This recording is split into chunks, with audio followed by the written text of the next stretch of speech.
Assalamu alaikum warahmatullahi ta'ala wabarakatuhu. Muna fatan idan wannan ne farkon shigowar ka wannan tasha ta mu mai cike da ba albarka, za ka danna mana subscribe sannan ka danna mana alamar karuwa da zarar mun dora kai mana shiya, za ka dinga samun ingantattun labaran mu akan lokaci. Inna lillahi wa inna ilaihi raji'un. An samu accident din jirgi wato a Lagos. An samu hadarin jirgi a Lagos kuma an samu rasuwar mutum 220, an samu jikkatan mutum 72. Yanzu nan labari da yana ta daukan zafi a shafukan sada zumunta.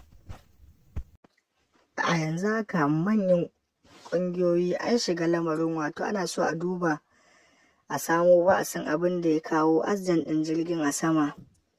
Ikon Allah ne wannan abin nan, amma kuma wasu na ta tofa albarkacin bakin su, wasu na cewa wannan sakacin direbobi ne, wasu kuma na cewa ikon Allah ne ya kawo abin nan. Wannan dai muna fatan za ku danna mana subscribe sannan ku danna mana alamar karuwa domin samun sababbin shirye-shiryen mu. Lokaci kowa da nashi. A yanzu haka an ƙara samun rasuwar mutum 21. An ƙara samun rasuwar mutum 21, ya jikkata mutum 37 kenan a Lagos. Ga dai su nan yanzu zan kunna muku bidiyon, za ku gani da idon ku domin kuma ku tantance.